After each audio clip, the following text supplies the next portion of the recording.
you can get results far quicker, and it can be far more enjoyable, and it can really supercharge you beyond your own expectations. It might be that I feel a little bit worthless today. No one died from feeling an emotion, but lots of people die from suppressing their emotion. I was out in Manchester a few weeks ago in the Oast House drinking pints of Edam, not Edam, that's cheese. Freedom. The kind of problem if you're drinking pints of Edam. My favourite cheese, that as well. Welcome back to the A-Game Unfiltered Podcast. This is quite a special episode today. We are interviewing one of our clients, Dave Callan. Dave attended our retreat recently, and he is a triathlon athlete and soon-to-be coach. He's worked with brands in his marketing career that range from Manchester United, Team Sky, and many more. I know you're going to love this episode. What is it that you do, and why do you do it? What is it I do and why do I do it? I'm a performance coach, and performance means lots of different things to lots of different people, right? But for me, it means enabling people to get the very best out of themselves, whatever it is that they do. A lot of it's around mindset, a lot of it's around lifestyle, and a lot of it is around introducing the very best performance habits to make sure that people are unlocking those levels that they've just not been able to achieve before. So that's it in a nutshell. Mm-hmm. And why do you do it? Why do I do it? I think for me, it's all about personal experience and lived experience. And I've been able to transform many areas of my life over the past sort of 10, 15 years. And I've been able to do that really through engaging with performance coaches and through putting people around me who have enabled me to get to those levels that I've not quite been able to achieve myself on my own. And the reality is, when you can pay that back to people, the feedback that you get is just incredible. And working with individuals and enabling them to get to those levels is so rewarding. So it's been a bit of a life-changing moment for me. I'm new into this. I've been qualified now for about 6 months and working with some experts in the field to get to this point. But a lot of coaching, as you guys know, is around lived experience, past experiences, and how you can empower your clients with regards to that and how they get the very best out of themselves. Mm-hmm. It wasn't always this way, was it? You were doing big career in marketing, and you've worked for and with some massive brands. So could you just go a little bit into that for us? Absolutely, yeah. Kind of recently transitioned out of what you might call the typical corporate career. Goes back many years. So I started working for First Direct, actually, which is a UK brand of HSBC based over in your neck of the woods, over in Leeds. It's my bank. Is it your bank? It's still my bank as well, actually. They were the first bank in the UK to remove all their branches, so it was all around telephony and internet banking and digital transformation. But financial services was just a bit boring for me, and I've always been engaged in sports, and I've always wanted to follow my passions in many ways. Big Manchester United fan, born and bred, and at the time I was travelling back from Leeds to Manchester as a season ticket holder, and I thought to myself, do you know what, how cool would it be to go and work for my boyhood club? And through will and through determination, I managed to get a role at Manchester United. So I worked at Manchester United for around 6 years. So not literally, I saw the back end of Sir Alex. Not literally. So is that how you got the job? Yeah. In fact, it pains me to say it, but I was there the last time we won the Premier League, which feels like a long time ago now. But yeah, I was lucky enough to work at the club when we had some success under Sir Alex Ferguson. Saw the whole of David Moyes' reign, and then I left the club just as Louis van Gaal won the FA Cup. And my role there was around sort of commercial marketing activation. You know, the brand of Manchester United, as you know, is global, right? And the way that the club was operating in the commercial space back then and even now was really kind of high performing and trailblazing. I then went from Manchester United to work for what was Team Sky, the professional elite cycling team. Probably best known to be, they were multiple winners of the Tour de France, the first UK British team to win the tour with Sir Bradley Wiggins in 2012, and they went on to win the tour with 3 British riders. I think 7 times in total they won the Tour de France. And I was there for around 6 years. I was Chief Marketing Officer at Sky, and then at what we became Team Ineos, and then the Ineos Grenadiers. For those of you who are familiar with those brands, that's kind of my background in sports marketing's kind of gone full circle now, because Ineos have now invested in Manchester United. So a lot of my career was in sports marketing, and my most recent role has actually been on the executive leadership team at a business that's based actually in the Northwest, Travel Counsellors, who've just done $1 billion in revenue. A travel franchise business. Travel Counsellors have around 2,000 independent business owners across the UK. And my most recent role was customer director there, looking after the marketing functions which drive the performance of the franchise holders, but equally the brand as well. And throughout my time at Travel Counsellors, I started to invest in myself as a coach. Coaching is part of most leadership roles anyway, right? Organically, you know, as part of being a leader and leading a team, coaching conversations are a regular part of most roles. And it was an area that I really wanted to invest in myself. So that's how my coaching experience really started. And now I'm here. I'm embarking on it as my own business and my own career. And I can't wait to change more and more people's lives. It's an incredible opportunity for people to engage in coaching and to really get the best out of themselves. So where does that drive to help people come from? Because you said that you wanted to dive into it and increase performance, but yeah, where does that come from? I think it comes from my own experience, working on myself as an individual and realizing that if you try to do something on your own, it's, you are likely to get results if you're determined enough and you've got the will and the belief. However, if you've got people in your corner who are holding you to account and driving you forward and are on your side, you can get results far, far quicker, and it can be far, far more enjoyable, and it can really supercharge you beyond your own expectations. So I think for me, it was having lived experience of having access to great coaches, great mentors, and realizing that those individuals can have a profound impact on people's lives. Was something that really, really interested me.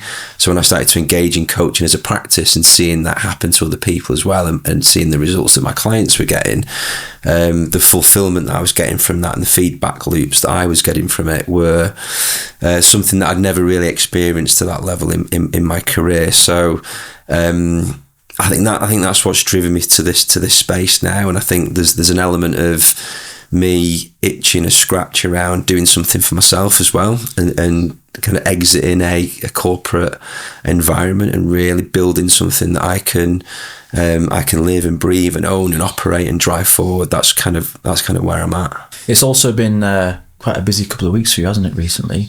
It has. Yes, it has, yeah. The first one is you attended our transformational weekend, our retreat. I did. Yeah. Shit, wasn't it? Shit. It was. Have you seen the video that I did afterwards? I gave you some feedback on camera. Take a look at it. I watched it. Yeah. Take a look at it after the podcast. Yeah. That's the real case study that you want. So I'm not just blowing smoke up your proverbial here. It was incredible for me. And I'm quite impulsive in terms of making decisions, and I think when I got invited onto the retreat by you guys, I didn't really think twice about it. And I didn't really have any expectations, to be honest with you, although I know that Smith in particular was saying it was going to be life-changing for everybody. So the expectations were kind of set by you guys in many ways. I didn't have any personal expectations, but even kind of as I reflect now a couple of weeks on, it has been life-changing for me in many ways. I've started to think about how I approach myself as an individual. I've thought about the alchemy of self. I think Mayhew was something that I really took out of that. What am I creating for me? What am I becoming as an individual? And how am I reminding myself that on a daily basis? What standards have I currently got that I need to elevate and hold myself account to? So I've started to write up lots of sort of identity content around who am I and what am I becoming, which is really, really helpful. Nice. You know, the reflection that I had as well, which my wife's probably not going to watch this, so I can say this, but there was a session that we did on relationships, right? You can send it to her if you'd like. Yeah, I'll send it to her. Yeah, a session that we did on relationships, which I really wasn't expecting, because I don't think you'd put it in. I don't think there was any detail in the agenda, which was probably a good thing. But I reflected on that, and there was elements of my own standards which I need to elevate, I think, when it comes to some of the relationships in my life, and I've started to take some action on that as well. I'm already seeing changes. I think that's the point I'm trying to make. But equally, you know, if you want a broader kind of view of the retreat, just the connection that we had with you guys, the rest of the delegates, everybody there is on a similar journey of self-development, self-improvement. When you surround yourselves with like-minded people, you know, I think we said on the retreat, you're the average of the people that you surround yourself with, right? So if you surround yourself with winners, people who want to improve themselves, people who've got drive and ambition and who are action takers, then by osmosis you're going to be dragged up. And that was a real reflection of that community spirit that we had. There's only 12 guys, right? But every single one of us wants more out of themselves. And that in itself will push me forward 100%. So it was an amazing experience, and thank you guys again for curating it. And the content was like fantastic, well delivered by both you chaps as well, not forced in any way, shape or form, and I'm still buzzing from it. Really, really good. Thanks, man. Thank you, Em. I think that when we talk about it's life changing, people go, well, what, are you going to come out of it and suddenly become a millionaire? But like, no, it's not about that. In time, absolutely, those results can compound, but I'm obsessed with words and the language that we use, and it is a change. So it's life changing. So it's changing your life, the way you view the world, the way you interact with your partner, the way you view yourself, the way that you might speak to your children. These subtleties over 6 to 12 months, you are going to become unrecognizable from where you're at today. So it's not that you come away from the weekend and you've achieved all the goals, but you have come away from the weekend debunking all the bullshit that has held you back and building those solid foundations to move forward. And that's the difference, I think. Absolutely. When people talk about it or they have doubts about it and they go, oh, but is it really going to change? Only if you change. Totally. And it's the tools that we've used in our lives for years, which we've now, obviously told you guys and how to use the tools. So when you face adversity or when you face challenges, and we're going to get into it a little bit with the next thing that you've done recently, you can use those tools. And it helps you every day. Totally. So, and I think there's, we touched on this a little bit, I think, in the retreat, but there's so much knowledge out there now, isn't there, around self-development, self-improvement. You can almost find yourself in that zone of mental masturbation quite often, reading so many books, listening to so many podcasts. But there's knowledge is worthless without execution, right?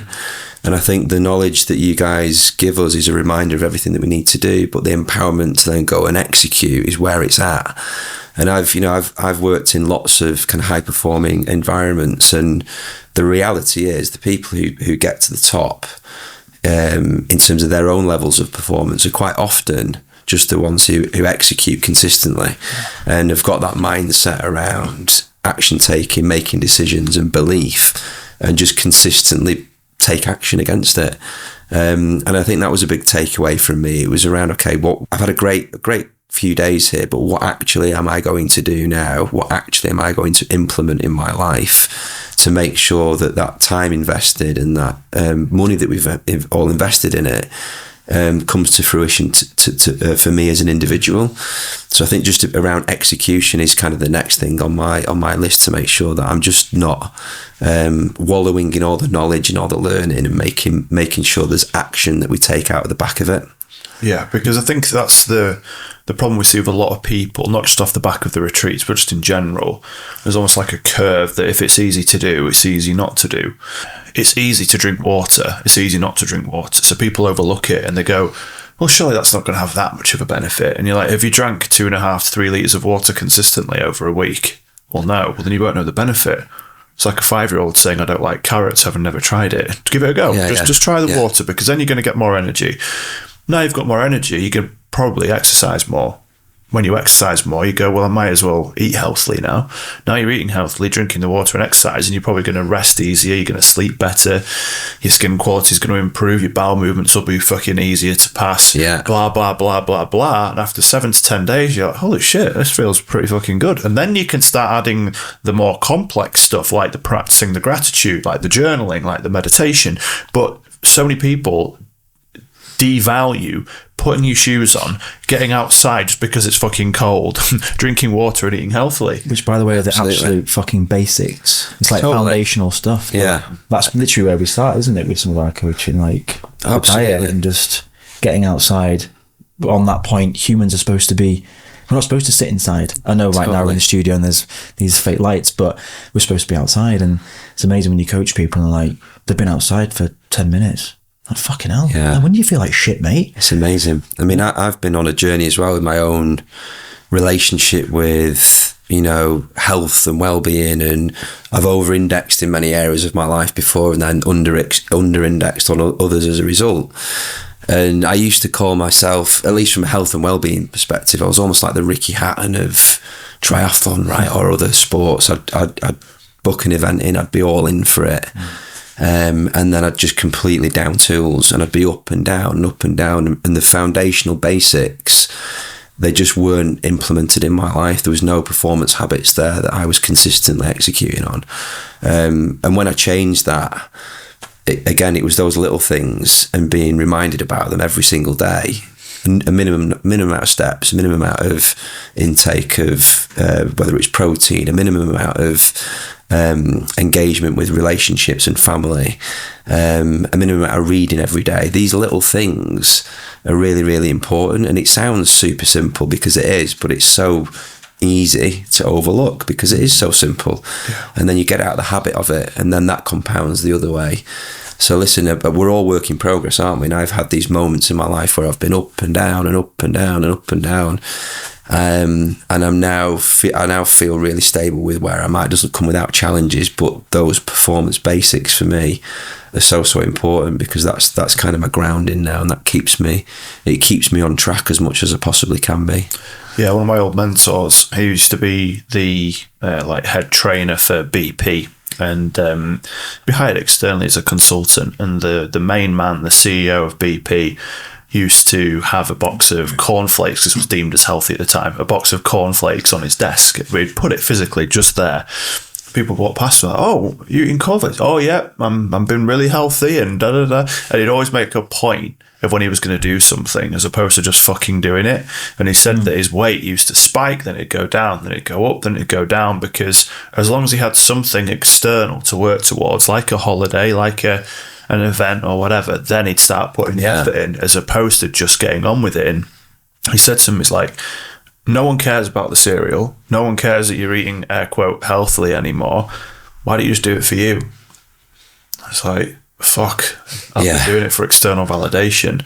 Do you think that the spikes of, weight up, weight down, weight up, weight down, was it due to the fact that you've got a purpose to work towards, or would you think it was almost like a form of like harming yourself when you were doing it? I think there was probably a bit of both, actually. So, there was definitely some self-sabotage in there, I would say, for me as an individual. And I remember it was probably 2019, 2020, I think it was coming into, there was a COVID period around that. And I was kind of wallowing a little bit myself. I'd already competed and done quite a lot of physical challenges, which I'd achieved. But then I kind of went into a moment of there was a little bit of complacency, definitely, but there was probably some belief systems there as well, which I was carrying, and some baggage mentally, which I was carrying, which I really needed to shake out. Like what? Am I kind of worthy of this? I'm not that guy. You know, I had some challenges with my fitness and my health. Not serious challenges with my health, but definitely some fitness challenges when I was younger.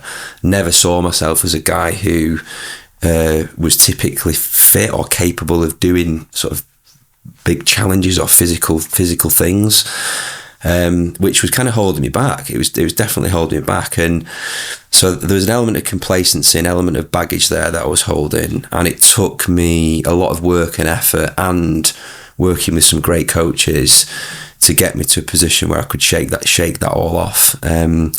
My relationship with alcohol, I don't know if you want to get into that as well in this podcast, but you know, flipping some of the relationships that I had with some of those bad habits was also a bit of a game changer for me.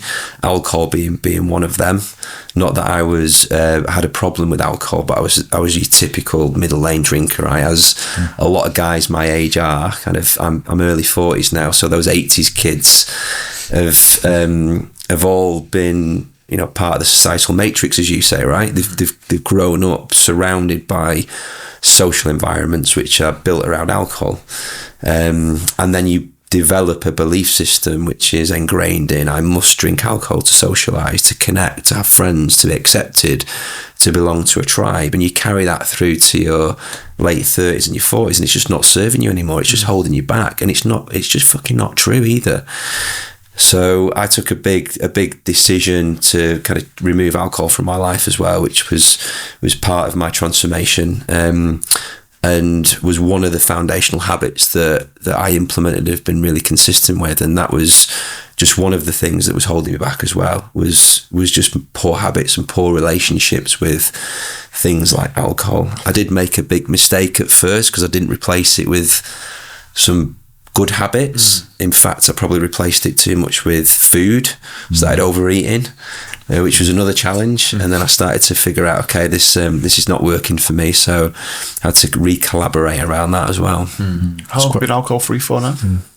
2018 is when I flipped my relationship with alcohol, and it came through a sort of back-to-back stag do experience, right? So it's probably 3 stag do's over the course of maybe 4 months, I'd say. But I came back from Marbella, right? And this was a typical stag do of maybe 10, 12 guys, probably the opposite to the retreat, right? It was early flight out from Manchester, beers at the airport, beers on the flight, beers and everything else in Marbella for 3 days. You know, I'm sure you guys have been there, right? Absolutely, yeah. I came back and expecting to perform at work, in relationships, everything else within like a few days of getting back, and I felt horrific. It must have been, you know, a week before I started to feel level again. So I took that decision there and then. It was a bit of a snap decision for me to change my relationship with alcohol, removed it from my life completely. And I remember being at the wedding for that stag do with the same guys who, bearing in mind, I'd been with 3 weeks before in Marbella, off our rocker with. I was holding a glass of orange juice in a champagne glass, and obviously you can't really hide that, can you? It's bright orange.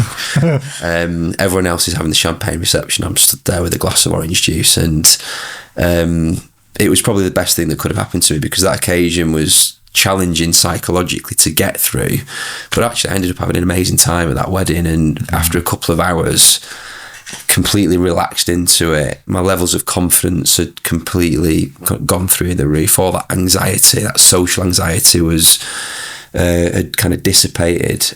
So going into those social environments without alcohol early in my non-alcohol career, if you like, was really important for me, because it just set a really strong foundation for me. And then I've never really looked back since then.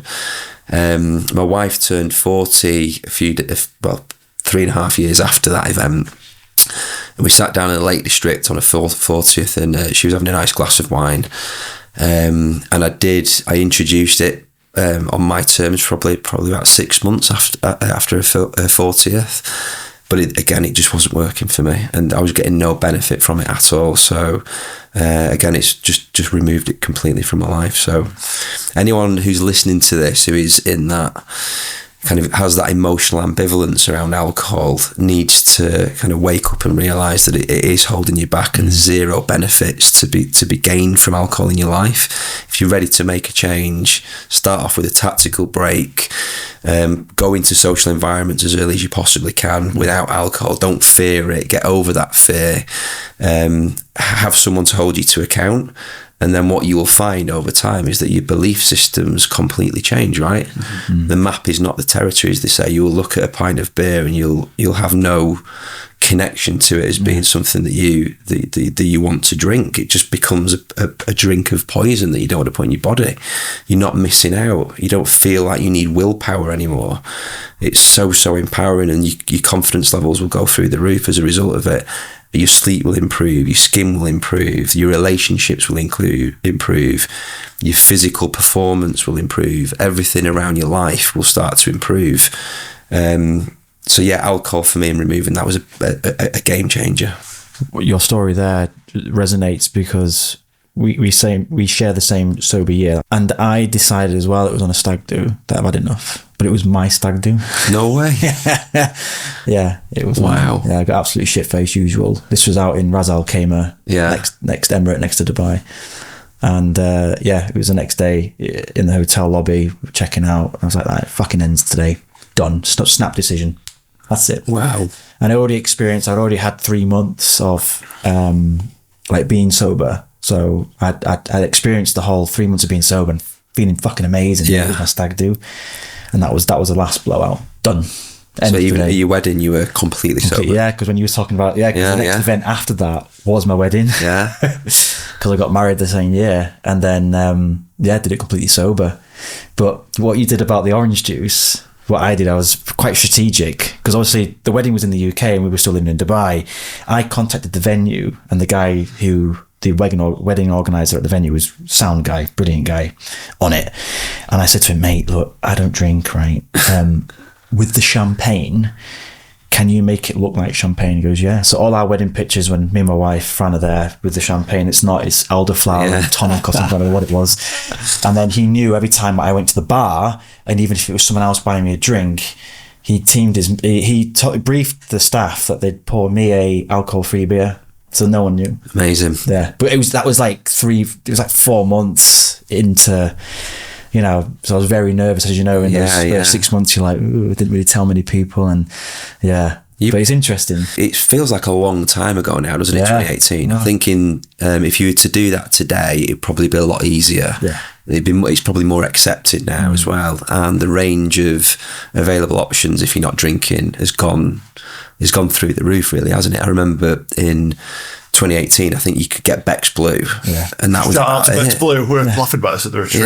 It was just horrific, and even then, it was a pain in the arse to get it. And I've been, being in the corporate world as well can be quite challenging with stuff like that. So they talk about everyone talks about inclusivity now in the corporate world, but if you go into a corporate event, the expectation is that you're drinking. You'll know from your hospitality days, right? You've got to be drinking, and the inclusivity around people who don't want to drink, for me, just wasn't really a thing then. It's becoming better and better these days. So I just think more power to people now who want to make that change, because you've got all the tools are there now. I was out in Manchester a few weeks ago in the Oast House drinking pints of Edam, not Edam, that's cheese. Freedom. It's kind of problem if you're drinking pints of Edam. That's my favourite cheese, that as well. Pints of not on the Edam. Pints of Edam. Pints of Freedom. And just loving it. I mean, it was great. And I was out in Barcelona last weekend drinking bottles of Freedom, not Edam, with a hint of lime in it, and it was absolutely refreshing. It was really, really refreshing. So the range now is just incredible, and I'm a massive advocate of alcohol free. Now my mates are probably sick of me talking about it. But it's just a liquid in a glass. This is why I'll never drink again because I can get the same feeling, the placebo effect, which really is all it is. It looks the same and it tastes the same. So, and after 2 or 3 alcohol-free beers, you're like, I'm all right now, probably just have a Diet Coke. Yeah. I think that the belief system is so key there. Because I did a talk in Manchester a couple of weeks ago, and it was all around performance and mindset, belief systems, da-da-da. And as always, some people drink after the event, no problem. And the guy was 4 pints deep, and he said to me, my dad used to cycle, and he used to go out with his mates, and they'd go out and do like ales in the dales kind of vibe, where they'd all get basically shit-faced while cycling, number one. That's problematic for its own reasons. But he said that they stopped doing that because his dad went alcohol-free. And he said, I think it's affected his health, like, in a really detrimental way, though. So what do you mean? He's like, well, he's losing the social aspect. I was like, okay, look, I understand there's a conversation to be had around the effects of loneliness for mental health and what have you. Alcohol, however, is far more dangerous and detrimental than loneliness is. So he could get the social interaction doing something else. I'm sure there's people that go out and cycle that aren't drinking alcohol. Would you agree? Yeah, I know, and I thought, right, there's no conversation to be had here because we're just going to be stuck in this cycle of, yeah, I know, buts, and he isn't willing to hold that mirror up to himself. And I said, listen, mate, I've got no interest here in trying to convince you of anything. That's fine, and my belief is also fine. Yeah. You're not wrong, and I'm not wrong. However, I've got data to say that I'm right. You've got your feelings. That's the only thing I'll say on it. And it's just incredible the tales that we can tell ourselves around, I can't socialise without alcohol. So I just say to people, would you agree that socialising is a skill? Maybe. Would you agree that over time you could improve that skill? Not just by reading, How to Win Friends or Influence People, but there are books, there are videos, there are courses on how to become more extroverted or how to become more confident or how to build up that confidence essentially and reduce the social anxiety. But again, people don't want to do it because they don't want to point to the alcohol. I had a coaching call with someone yesterday, 3 months alcohol free. He's lost 1 stone in weight. So that's about 6 kilograms, 14 pounds. He is got more clarity than ever.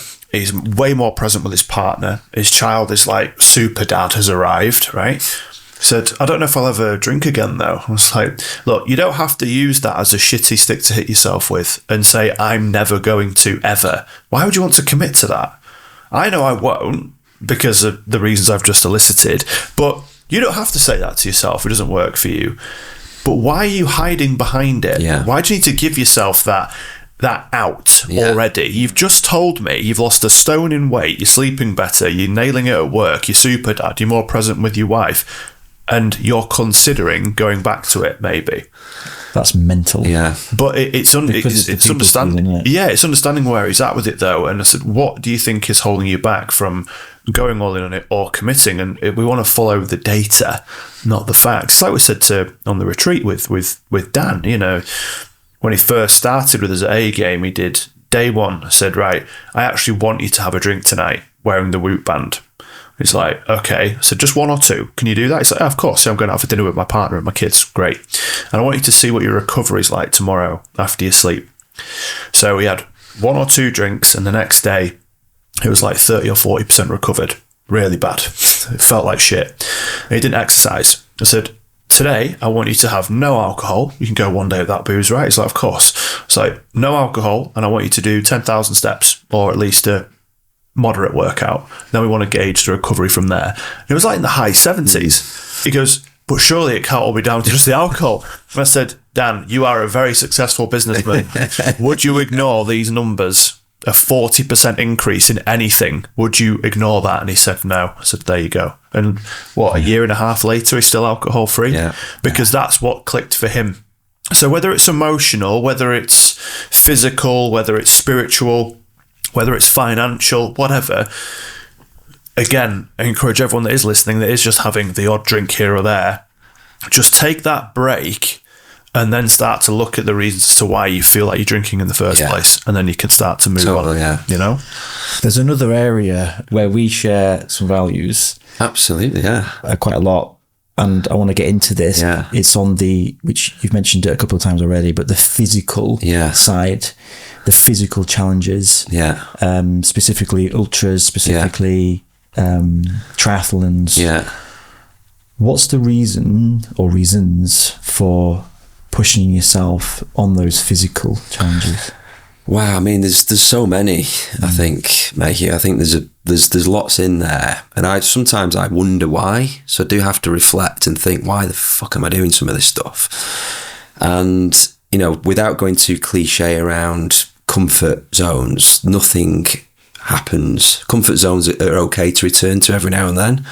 Familiar zone or comfort zone? Familiar zone, yeah.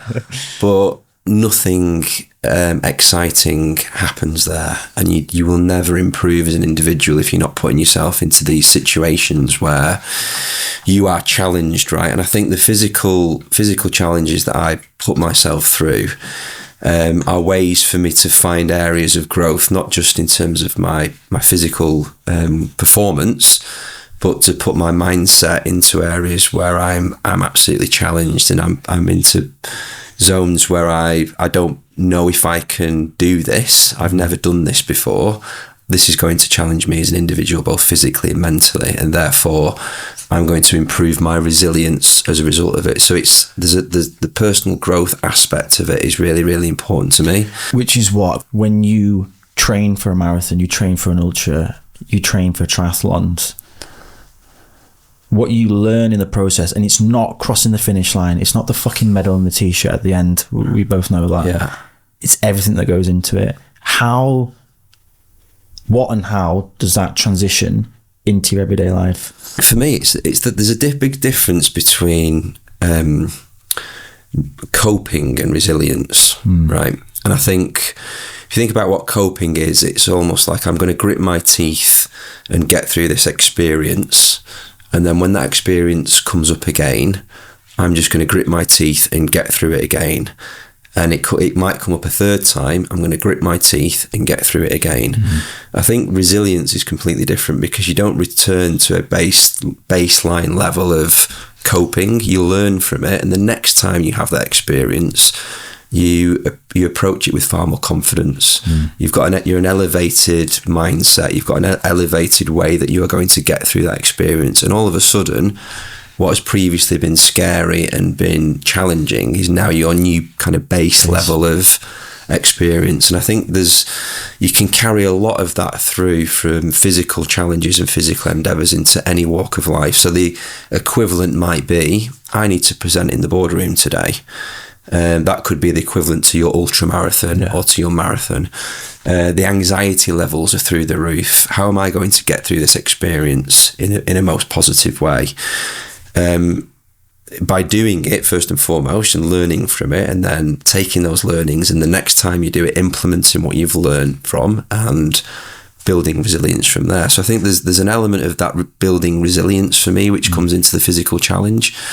How am I going to learn from this and return to a elevated level of baseline in terms of my belief systems and what I can achieve? I think is a really big part of what I do. With the coaching stuff as well, I think there's an element of me that wants to live and breathe what I preach in many ways, and it's around, a lot of it's around the boring foundational habits that you need to implement and the consistency of training, right? Everybody is envious of the medal that you get at the end of it, but nobody really is envious of how you've gone about achieving the medal. And I think being able to demonstrate your ability to go through those processes, implement those performance habits, be consistent and disciplined is something that you can then hopefully inspire clients to do in their own life. And it doesn't have to be running an ultra marathon, doing an Ironman. It can simply be just doing a 5K for some people. It can be the first time that you go to present at a boardroom meeting. It can be the first time that you go on stage and present in front of thousands of people. The first time that you do something, you can take learnings from those experiences. And I think that's what I want to continue to live and breathe that, because by me going through those experiences and feeling it, I can hopefully empower also my clients to do the same in whatever context they choose. It doesn't have to be ultra marathons or physical challenges. It can be in life in general, right? So I think that's what the big reason why I do it, and it is around personal growth and self-development. That's kind of reason number one. There's also the inspiration stuff as well, to inspire other people to do the same. There's nothing more rewarding than getting someone who is giving you feedback and saying, I've seen what you've done. It's inspired me to get my shoes on and go for a run, or it's inspired me to enter a race or do something different in my life. That is super, super rewarding. That's something that I'm going to be putting into my coaching practice as well. People want to look for an explanation for other people's success so they don't have to take action. So Alex Hormozy was talking about this. People will lazily say about him, oh, it's all right for you with your big arms and your big chest. You know, you've just got good genetics. He said, I used to fight people like this in the comments, but now when people say it's all right for you, I just go, yeah, it's awesome. You'll never see the 3 hours he spends in the gym, the meal prep, the water consumption, the waking up at a certain hour, the recovery work that goes into it. Like when you hear about, I know this is like land of extremism slightly, because he's a fucking animal. When you look at David Goggins, but what he does, it's like, I think it's an hour of stretching in the morning and 2 hours of stretching on an evening, because they're going, how can you possibly exercise that often? That's why. Because he's doing 2 or 3 hours of rehab every day, every single fucking day, whether it's Christmas Day, whether it's a wet Monday. If that day has got a Y in it, he's out running, right? He's out doing something. And not everyone wants to be David Goggins, and that's okay. But bringing the point that you've just made there, mate, it's so true. You gain confidence by completing a task, and you gain lessons when it doesn't go quite to plan, and then you gain massive confidence when you fucking nail it. However, you now know how not to fuck it up, and it's all comes down to how you communicate to yourself. We talked about this on the retreat. There's 2 examples of this story. So Carly Simon, famous musician, big star. Before she went on stage, she was interviewed. How are you feeling, Carly? Oh God, I'm just really clamming up, like, you know, my hands get really sweaty and I get short of breath and I just start to worry, and then I know that that's time to panic. And they're like, oh, okay. They also interviewed Bruce Springsteen. Bruce, you've been doing this for years. Like, do you still get amped up? He's like, are you kidding me? He's like, what happens to your body, Bruce? Well, my hands get really clammy and my heart just starts beating faster, and, you know, my speech starts speeding up. Everything just starts speeding up, and that's when I know I'm ready. Do you know what? It's so true, Adam. And I think I had a bit of an epiphany moment in my life around a similar sort of thing, not from a personal experience, but a learning that I took, right? And, you know, as part of my time at Team Sky and at Ineos, we were able to work directly with Steve Peters, and I know you're a fan of the Chimp paradox, right? And when I was introduced to the methodology around the Chimp paradox and the breaking down of the neuroscience within your brain, the reframing of emotions for me was an absolute game changer. So a truth that I live by now is that emotions are a performance attribute, not emotions are something to be ignored or buried or put under the carpet or to be scared of. And if you can reframe in your mind that emotions are there as a way to help you perform, it can be an absolute game changer. So those feelings of anxiety and stress, you've got a decision to make in terms of how are you going to respond to that. And it's not about reacting in the moment. It's about, as you do, breathe. What is happening now? How am I going to respond to this as an individual? What learnings can I take from my prior behaviour, and how am I going to implement something that's going to be additive and is going to be beneficial to me as an individual? And I think there's an element of me that has been able to really reflect on my sort of self-development, my personal journey around how I've really got to grips with the facts that you can't ignore emotions. You've got to feel them, understand them, and treat them with respect, but then actually use them to your advantage. And if you can get to a position where you're using your emotions as a performance attribute, right, you can completely change the way that you look at life. And it's you know, that term around mindset is quite ambiguous, isn't it? People say, you need to get your mindset right. It makes me wonder, what do people mean when they say that? And it means different things for different people. But for me, mindset is all around how are you controlling your thoughts, feelings and emotions. That's basically it. And if you can get to grips with that, you can absolutely change the way that you operate, and you can change your life in many ways. And breaking it down into really simple terms is quite useful. That breaking it down into the chimp, the human and the rational part of your brain, for me as an individual, was a game changer. And I'm sure you guys have seen the book, the Daniel Kahneman's book, Thinking Fast and Thinking Slow. It's almost like the neuroscience version of the chimp paradox. It's a bit more technical, but it's the same thing. Your brain's got two different systems, the rational and the emotional. The first element of this is raising your levels of awareness around who is in control of this situation. Is it me? Is it my emotions? And how am I going to respond to this? It's something that I've found really, really helpful in my life. And something that I would 100% is a part of my offering now in terms of my coaching practice. How are we going to have a look at your mindset and reflect in terms of how are you currently working as an individual? What is your current behaviours like? What are your actions like? How are you feeling? And how are we going to make sure that you're doing that in a way that's beneficial to you as an individual? Yeah, and it's labelling the emotion more intellectually, because a lot of people just go to the main ones, i.e. anxious, depressed, stressed. So maybe we could introduce some other more helpful labels. Perhaps rather than anxious, maybe it's just overwhelm. Rather than depressed, maybe I just feel a little bit sad. Maybe I feel a bit neglected today. Maybe I feel, it might be that I feel a little bit worthless today. Okay, that's fine. No one died from feeling an emotion, but lots of people die from suppressing their emotions and, air quote, bottling it up because they don't dare speak their truth because they're going to be fearful over being fixed or being told that they're wrong, and it's going to invalidate their feelings. We do it with children. They'll come home from school and they'll say, Mummy or Daddy, someone called me ugly today. I must be ugly. You're not ugly, don't be so stupid. Oh, great. So now the kid is ugly and stupid, right? So we invalidate the feelings, and we're not taught this level of emotional intelligence, and we have to be able to be within tune of ourselves. Just this morning, we're driving down the motorway. Someone, they indicated right, then they indicated left, then they just moved into the middle lane, and we not nearly crashed, but they didn't have a fucking clue what they were doing, did they? No. And we're going at 70 odd miles an hour. So I held the horn down for ages because I was really agitated because obviously we nearly crashed. Then I did it again, and then I did the horn again. As we drove past, he's calling me a wanker. I thought, you're the one that's nearly killed us both, mate. And I said out loud, stupid fucking prick. And then I just took 2 big deep breaths, and then it was gone.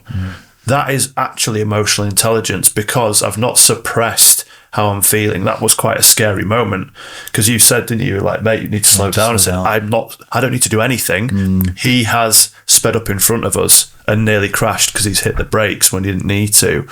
I said, that wasn't my fault. And he said, no, it wasn't. I was like, right, I just need to regulate. And then I just started breathing. I don't ignore how I'm feeling. Oh yeah, you're exercising your chimp. Correct. I've let it out. If you try fight it, it will come out later on, because then you do suppress it. And there's an old phrase from the chimp paradox: don't unleash your chimp in a supermarket. Let it out in a cage. Yeah. Because otherwise, if I got here, let's say I was a bit agitated, and then I might start getting a bit arsey with someone else, and then, it's rubbing off on the guest, and then they can tell my energy's off. I released it. I needed to release that energy, but had they walked in front of me in the street, people go, oh, it's different, isn't it? Well, yeah, number one, because I'm not driving a death machine when I'm walking down the street. But number two, it's just not socially acceptable to go, you fucking twat. So you wouldn't do that. Yeah. So some people do. Yeah, exactly, yeah. But in that moment, you're suppressing how you really feel, so you can do it later on when you do go in the car, if it's still agitated you, and if the boss has shouted at you. Like with the cathartic experience we did at the retreat, where we get people to like scream into a cushion or a pillow. When do we do that? We never do it. But the release it gives you, oh my God, it's incredible. Yeah. Because so many people come, air quote, pent up because they won't say anything. And there's a phrase that I really wanted to unpack with you, actually, because when I saw it on your LinkedIn, I was like, that's brilliant. Do you remember what it was around the men with the silent suffering? There's most men live a life of quiet desperation. Yeah. that was a sledgehammer moment when I think it's David Thoreau, a philosopher, who first coined that term.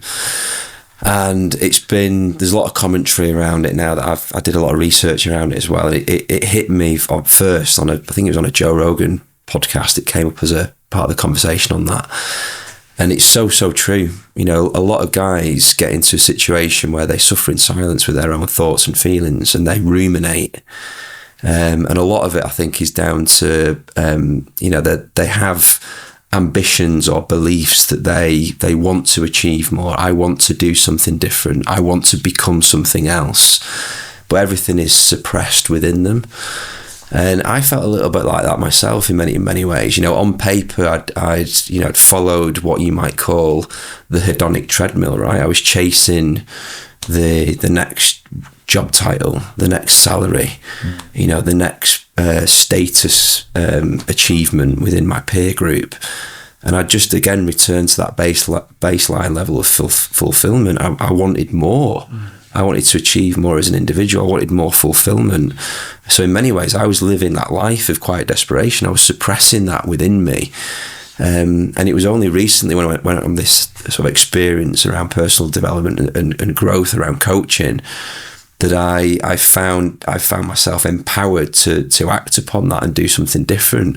And I think it goes back to, you'll like this, Mayhew, it goes back to that dichotomy of control, right? That's it. So you have to be in control of your own actions and your own behaviours. And guess what? If you are living a life of quiet desperation, if you are feeling as though you've got things that you need to come out, guess what? You're empowered to do something about it yourself. You're empowered within to do something about it yourself. And all it takes is some small decisions to compound over time. And over a short period, your life can be designed in a completely different way, right? Like when I moved out of a long career in sports into a completely different category. And at one point in time, I thought I'd been pigeonholed. I'm pigeonholed in this industry in the northwest of England. That's me now for the rest of my life. My career is now, it's too late, I can't change. That was a belief that I held, and that was something that was limiting me as well. It was only when I broke out of that I realised that actually that's absolute bullshit. That was just me ruminating in my own despair. Decisions can change the course of your life. So I kind of broke out of that, and 2.5 years later, I'm breaking out of another one. I'm now going completely on my own as a performance coach, and it's all compounding over little decisions that I've made over time. But it comes down to the fact that I'm no longer going to accept a life of quiet desperation and just ruminate in my own thoughts and feelings and feel sorry for myself. Because it's not helpful for me as an individual. It's definitely not helpful for the people around me either. So that quote really hit me, that one, Adam. Honestly, it hit me like a sledgehammer, and it's something that I reflect on and review quite often as well. Still, all we have is time and choices. Be wise with both. True, yeah. Links into that one, doesn't it? Yeah. But you're right. The little choices you're making. Another one is you're one simple decision away and one action away from a completely different life. People go, what are you on about? Decide tonight you're not going to drink that drink. You're going to drink a alcohol-free beer and do that for the next 30 days. That's one decision. And you'll have a completely different life. You can do it in a negative way. It's like Jim Rohn talked about this decades ago. People challenged him on it and said, oh no, one decision, don't be so stupid. He went, all right, if you go out today and you kill someone, you've changed your whole life in an instant. Yeah. And the lives of all the people that you've impacted by killing someone, right? That means, oh shit, you're going to get caught. Then you're going to get thrown in jail. Your business gets liquid, whatever, right? And you could go on and on. It changes every single thing. So imagine if you just did it for the positive. Maybe you don't have to go out and kill someone today. Right? Yeah. He was doing it all in jest, of course. Yeah. But the point remains that at any moment you have that ability. And I think it's the most empowering thing ever, because you just go, shit, one thing. Yeah, one thing. If you decide to open your laptop today and you just type in Amazon trainers, in a year from now, you might be running an ultramarathon. How? Well, because it'll compound, because that leads to something else, like we said earlier. Then you might start looking after yourself more. Then you might start drinking water. Then you might start going out for 10, 15-minute walks. And you might go run a lamppost, jog a lamppost, walk a lamppost. Then you might download Couch to 5K. Then you might find a friend that you can do a 10K with if you go to a local running club. But people go, oh, it's not that easy. It's not that easy, but it is that fucking simple. And you can decide to do that today. But I think equally, a lot of it comes down to, like we discussed at the retreat, the beliefs that people have. So they don't believe that they deserve the outcome. So why would I even bother getting started? If I don't believe I deserve happiness, why would I just go for a run? Why would I just start eating healthily? You know, when you come down to the destructive beliefs that you've had, I don't like saying what's the one thing or the one moment, but was there just that one moment where you looked in the mirror and thought, no more, I am not becoming the fucking Ricky Hatton of the up and the down. I'm done with the identity around booze. This is it. Have you had that? I have, yeah, and I think I've had a couple of them actually. The one that I remember most was probably after I'd cut the booze out and I'd put on a load of weight. So I cut the booze out, I'd changed my relationship with alcohol, but I'd replaced it with other stuff that just wasn't serving me, right? So my diet was completely off. I'd already done one Ironman at that point, but I was the Ricky Hatton of triathlon, so I've done that. I don't need to do that again. I stopped exercising. I'd reached that mountain. I didn't have anything else in the calendar, and I probably went for a good maybe 9 months with a poor diet, without exercising. And I got to a point where I just looked in the mirror and I was almost disgusted with what I was seeing. And I was able to grab myself in a way that I just felt different. And it was a little bit like when I came back from the stag do, that moment of complete clarity when I came back from that stag do. I'm not drinking again. I had a very similar moment with the way I was looking after myself from a health and well-being and nutritional standpoint. And that's when I brought more people into my life. So how am I going to get out of this situation? I can try and do it on my own.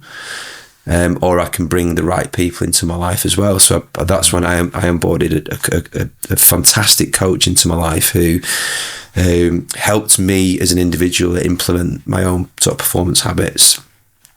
I mean, you've not seen my before and after transformation pictures yet, but they'll be part of my LinkedIn profile probably in the next few weeks.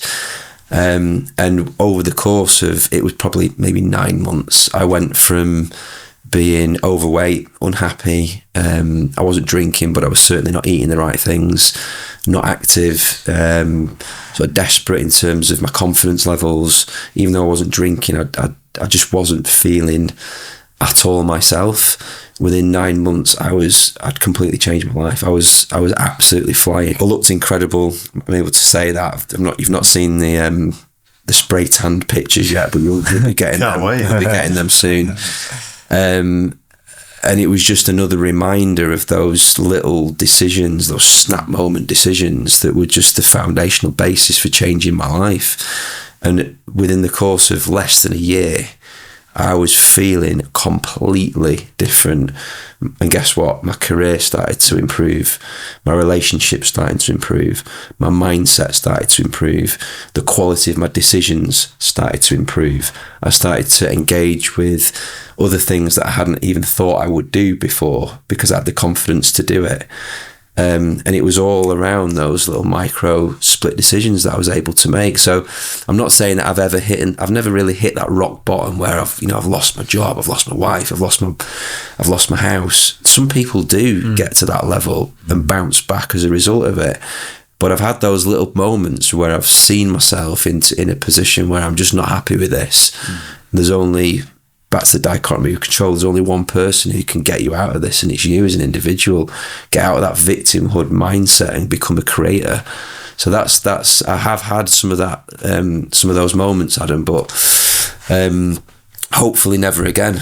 It's interesting on that. Have you read the book The Happiness Hypothesis by Jonathan Haidt? No, I haven't. There's a bit in there about adversity, and he looked at he's a psychologist, clinical psychologist, and he looked at the studies on it, and it's that adversity for majority of people is a good thing. They learn something from it, whether it's someone passing, whether it's they get a serious injury or they go through cancer or something like that. When they come out of it the other end, it's life-changing for them and they learn from it. But there is a percentage of people, and I can't remember the numbers are, that adversity is really not good for them at all. And I was really interested in that when I read that bit. Because before I read about it and I was like, oh yeah, this is why I do deliberate adversity or you know, I do the deliberate challenges on purpose. There's a reason why I do CrossFit, because it's fucking hard and I'm nervous before I go down, but I know I'm gonna, at the end of it, I'm gonna be like, yes, this is amazing. That happened last night. I was fucking nervous when I looked at the workout. I've been doing it for like, I'm still nervous about this workout. But anyway, I do it on difficult things on purpose because it prepares me for other things. But in the book, it was interesting because he was saying it's not for everyone.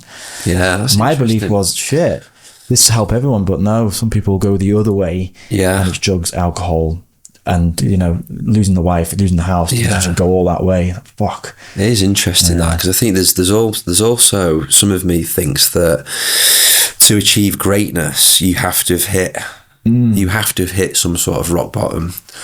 And that is a driver for a lot of people, right? If you think about the great leaders of people who have created things, quite often there is a story there, isn't there, in terms of their childhood or some beliefs that they've had or something that's driven them forward, some trauma perhaps.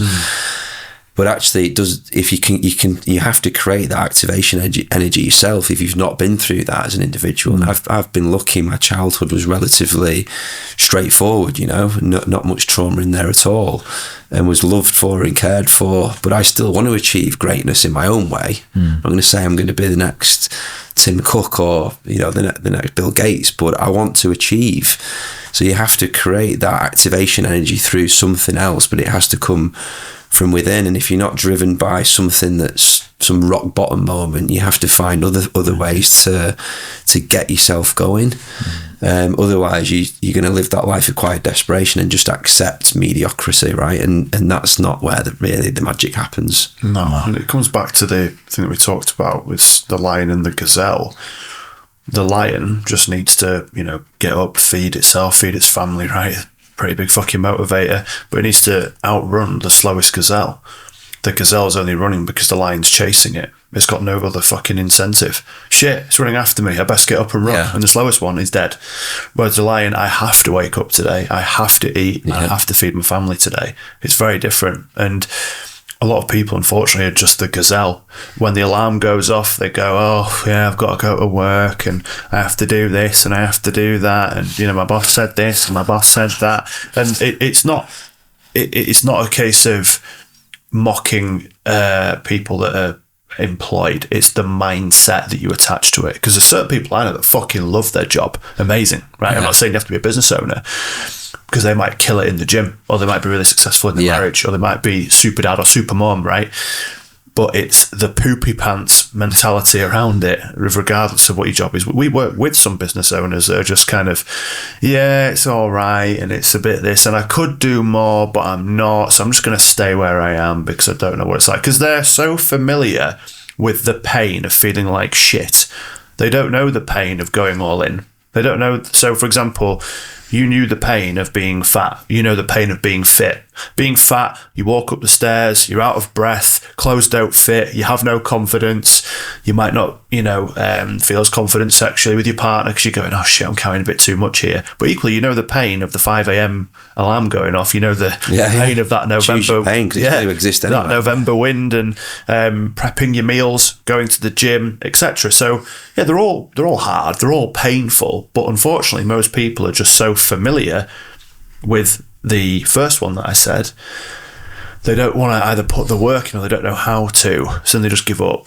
Even though we have got endless resources as people, we don't lack resources, we lack resourcefulness. Totally agree with that. You know, big fucking problem. Your coaching business is called On2. It is, yes. Why? Do you know what? I've worked in marketing all my life, right? So I want to create something. You guys have created an incredible brand with A-Game, right? I want to create something which has got a narrative to it and has got some IP carrying forward, right? And I think On2 for me was a moment of reflection on some of the conversations that I have with a lot of my clients, right? So a lot of my clients struggle with being in the moment, being on it. So they want to be on it all the time, living in the moment, but equally they're distracted with what's next. So it's that tension point between being and becoming.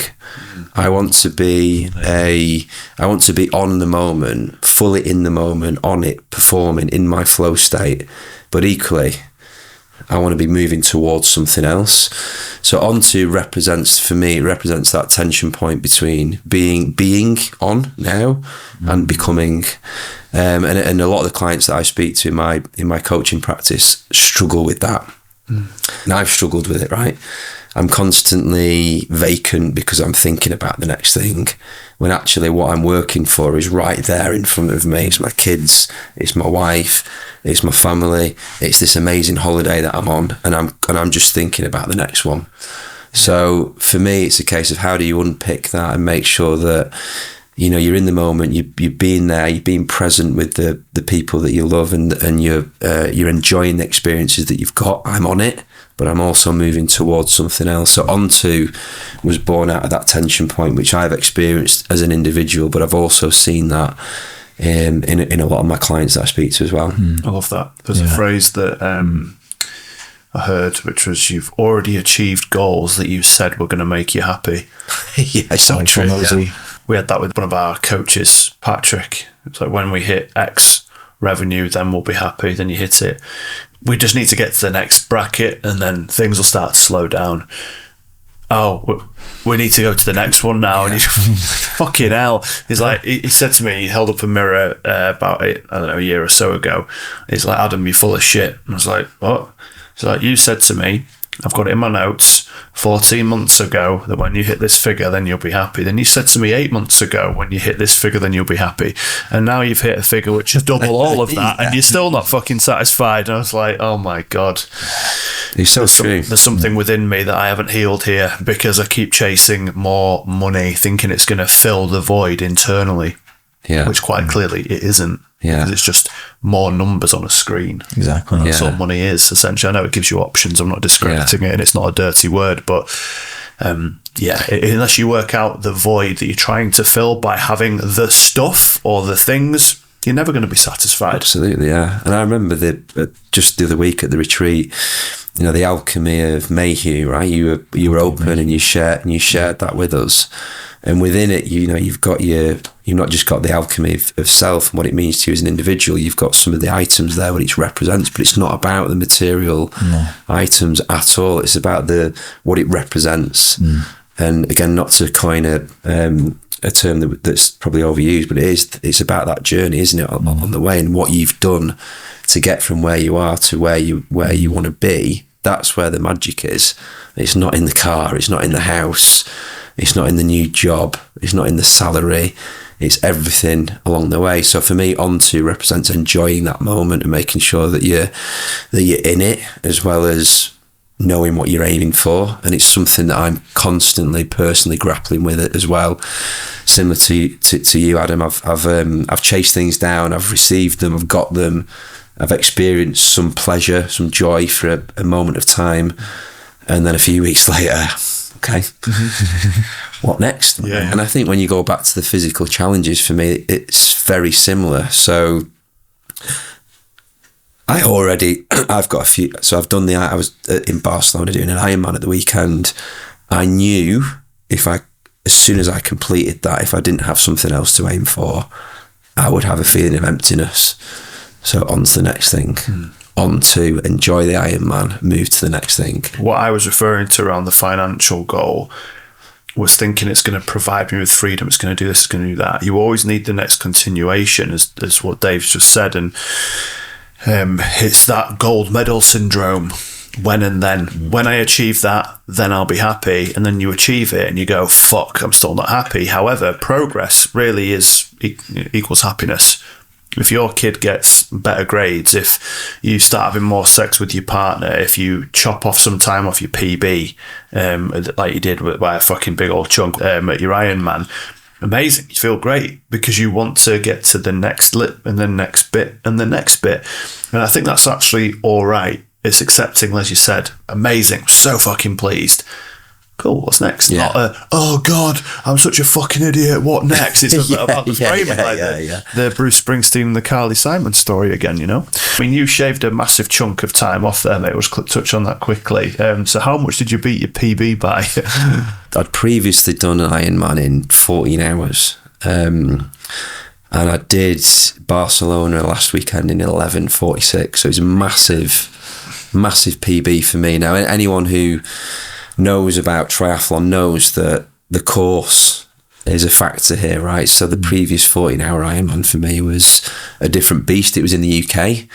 With that comes different challenges. The route was different. The road surfaces in the UK are quite different to what they are in Barcelona. But that being said, you know, every single juncture point in terms of my goals, I overachieved what I was aiming to do, which was incredible. I said to my coach that I'd be happy with 12:15 in Barcelona, not 12:15, 12:30. So to come in under 12 hours was just an absolute buzz, yeah. With the work that you've done, everything you've shared today, and obviously we've done some work with you over the retreat and things, I think you're going to be an incredible coach. Yeah. I've honestly, I can see where On2 is going to be in 3, 6, 12 months' time because of you. Yeah. Appreciate that. I can't wait to see what happens. Yeah. So where can people find more information out about you, mate? We're going to put your details in the show notes anyway. So the best place for me currently is LinkedIn. So if you just search Dave Callan on LinkedIn, you'll find me on there. And by the time this goes out, my website might be live. Transformational picture will be there. So turn on. My website's going to be on2coaching.com. Okay. So that'll be live hopefully by the end of this month. We're in October at the minute. What does being on your A game mean to you? Being on my A game, I think it's that state of flow, right? So the way that I think about being on your flow state, in your flow state, or being on your A game, is doing something where you are both highly challenged, but you're highly skilled. Right, so I feel comfortable doing this. This is the thing that I love doing. I love doing coaching, but this has got a little bit of challenge to it as well. So I'm being stretched as an individual, and I think if I'm being stretched in a challenging environment, I feel like I'm on my A game. Right, I'm on my A game, and I'm in my flow state. You might even say I'm moving on to. Will. Well, there we go. Must. Love it. Yeah, awesome, man. Thanks for your time today, man. Thanks for having me.